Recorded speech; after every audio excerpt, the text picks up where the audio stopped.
Hello everyone, मैं doctor L के तिवारी आज राजनीति विज्ञान के अंतर्गत राज्य या शासन के स्वरूप पे चर्चा करने जा रहा हूँ।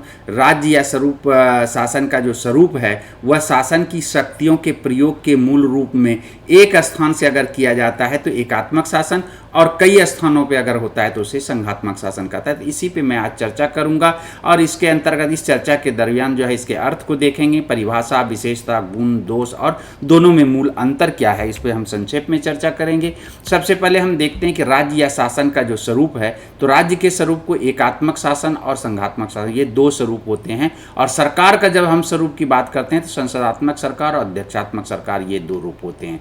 इसमें जो है जो अगर पूरे देश का शासन, जैसे ब्रिटेन में है, पूरे देश का शासन अगर एक जगह से केंद्रीय सरकार के द्वारा किया जाता है तो एकात्मक, और अलग अलग क्षेत्रों को भी अगर अधिकार दिया जाता है तो उसे संघात्मक। जैसे संयुक्त राज्य अमेरिका में जो है संघात्मक शासन है, यहाँ पे 50 राज्य हैं और एक केंद्र की है, तो सबको अपना कुछ न कुछ अधिकार दिया गया। इसी पे आज जो हम यहाँ पे चर्चा करेंगे। आगे हम देखते हैं कि एकात्मक शासन का अर्थ क्या है। एकात्मक शासन के अंतर्गत जो है शासन की सारी शक्ति केंद्र सरकार के पास ही केंद्रित रहते हैं और सारे देश में एक कार्यपालिका, एक विधायिका, एक न्यायपालिका होती है।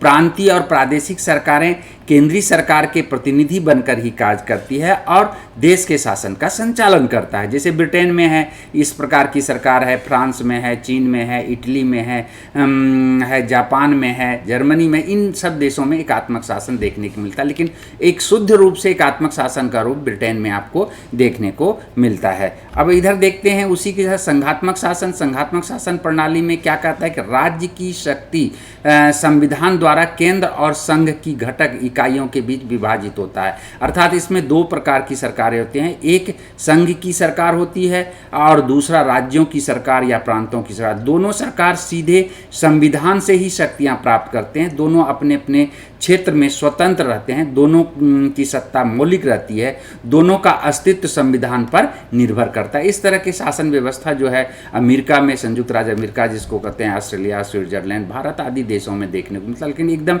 शुद्ध संघात्मक व्यवस्था की अगर हम बात करें तो वो संयुक्त राज्य अमेरिका में ही देखने को मिलता है। थोड़ा सा ये देखें, संघ जो है संघात्मक व्यवस्था में क्या है, संघ का निर्माण एकीकरण और पृथक्करण दोनों से होता है। एकीकरण से मतलब होता है पहले से ही जो छोटे छोटे प्रांत हैं वह मिलकर एक होते हैं तो उसको एकीकरण कहते हैं। जैसे संयुक्त राज्य अमेरिका में प्रारंभ में जब स्वतंत्र हुआ तो 13 गणराज्य थे, वो मिलकर जो है एक हुए थे, तो वो एकीकरण हुआ। लेकिन उन्हीं 13 गणराज्यों को जो है जो फिर टुकड़ों में बांटकर 50, आज 50 गणराज्य हैं, तो वहाँ पे 50 राज्य जो हो गए अलग अलग जो है, तो उसको जो है पृथक कर दिया गया, तो उसको जो है जो पृथककरण कहते हैं। तो एकीकरण और पृथककरण, लगभग भारत का भी संघीय व्यवस्था का जब निर्माण हुआ था तो इसमें ये दोनों चीज़ें देखने को मिला था, एकीकरण और पृथक्करण दोनों के द्वारा भारत में संघीय व्यवस्था को अपनाया गया है। ऐसे ही भारत की संघीय व्यवस्था अन्य देशों की संघीय व्यवस्था से अलग है। और संघ का मतलब होता है संधि या समझौता, ये जो कि हम इसको स्पष्ट कर चुके हैं। सबसे पहले अब इसकी परिभाषा पर चर्चा करें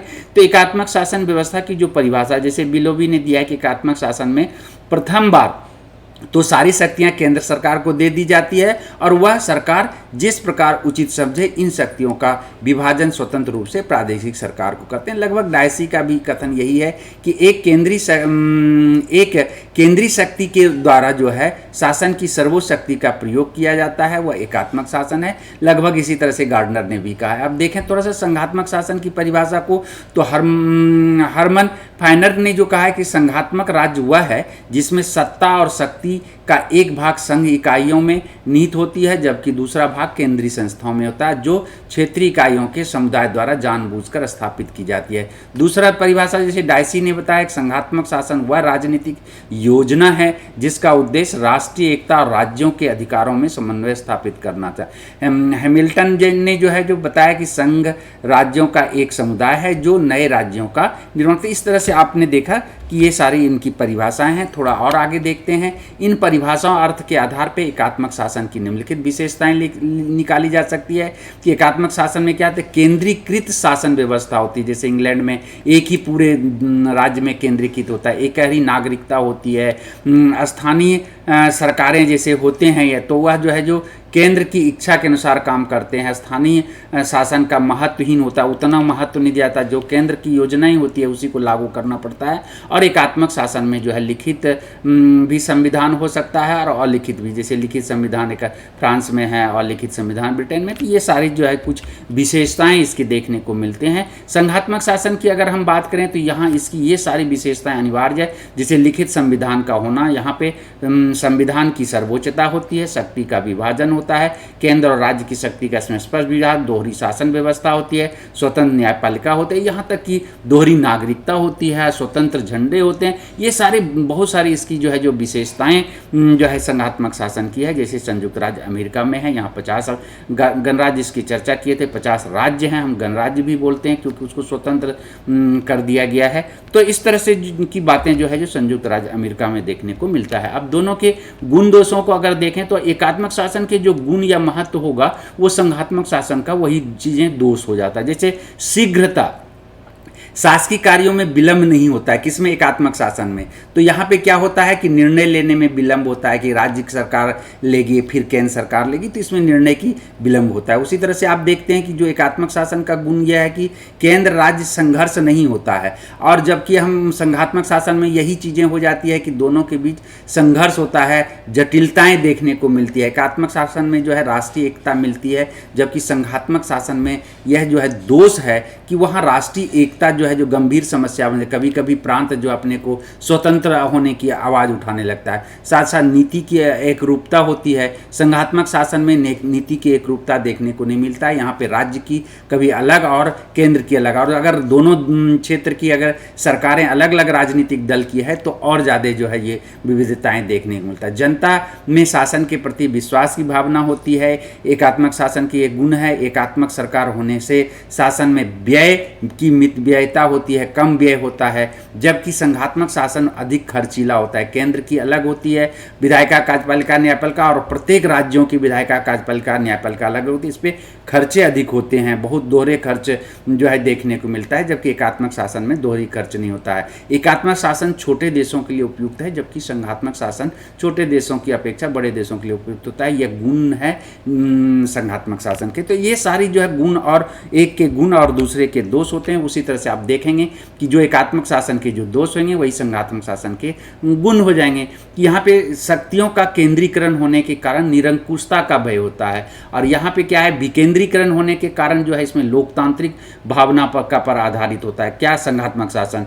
तो ये संघात्मक शासन के गुण हो गए। एकात्मक शासन के जो दोष ये है कि केंद्र सरकार अत्यधिक कार्यभार हो जाता है, जबकि संघात्मक शासन में केंद्र सरकार अपना काम करती है और राज्य सरकार अपना काम करती है, तो इस तरह से कार्य में हल्का हो जाता है। उसी तरह से जैसे बताया कि लोकतांत्रिक सिद्धांत के विपरीत है क्योंकि केंद्रीकरण है, और ये लोकतांत्रिक सिद्धांत के अनुकूल है क्योंकि विकेंद्रीकरण है। ये बड़े राज्यों के लिए अनुपयुक्त है क्योंकि पूरे स्थानीय हितों को ध्यान में नहीं रखा जा सकता, और यह बड़े राज्यों के लिए काफ़ी ही उपयुक्त माना जाता है। ये बहुत ही उपयुक्त प्रणाली है बड़े राज्यों के लिए। तो ये सारी चीज़ें जो है जो आप देखते हैं कि एक का जो है जो गुण होता है, एकात्मक के जो दोष हैं वही संघात्मक शासन व्यवस्था के गुण हैं और ये महत्व हैं। अब हम देखते हैं कि दोनों में अंतर क्या है। तो संघात्मक शासन में यह आवश्यक है कि यहाँ पर लिखित संविधान और कठोर संविधान होगा। एकात्मक शासन में यह आवश्यक नहीं है कि वहाँ लिखित ही संविधान, लिखित भी हो सकता है, अलिखित भी हो सकता है, कठोर हो सकता है, नमनीय हो सकता है, ये कोई ज़रूरी नहीं है। अब दूसरा जो है जो अंतर हम कर सकते हैं कि एकात्मक शासन में सभी शक्तियाँ केंद्र के पास होती है, जबकि संघात्मक शासन में केंद्र और राज्यों के बीच शक्ति का विभाजन किया जाता है संविधान के द्वारा स्पष्ट रूप से। एकात्मक शासन में प्रांतों की सरकार पूर्णतः केंद्र के अधीन होता है, जबकि संघात्मक शासन में प्रांतों की सरकार स्वतंत्र होती है। उसी तरह से अंतर यह भी है कि एकात्मक शासन में एकहरी नागरिकता होती है, जबकि संघात्मक शासन में दोहरी नागरिकता होती है। उसी तरह से एकात्मक शासन में जो है जो एकहरी न्यायपालिका होती है, जबकि संघात्मक शासन में दोहरी न्यायपालिका। ये सारे अंतर जो है इस दोनों के में पाया जाता है, एकात्मक शासन व्यवस्था में और संघात्मक शासन व्यवस्था में।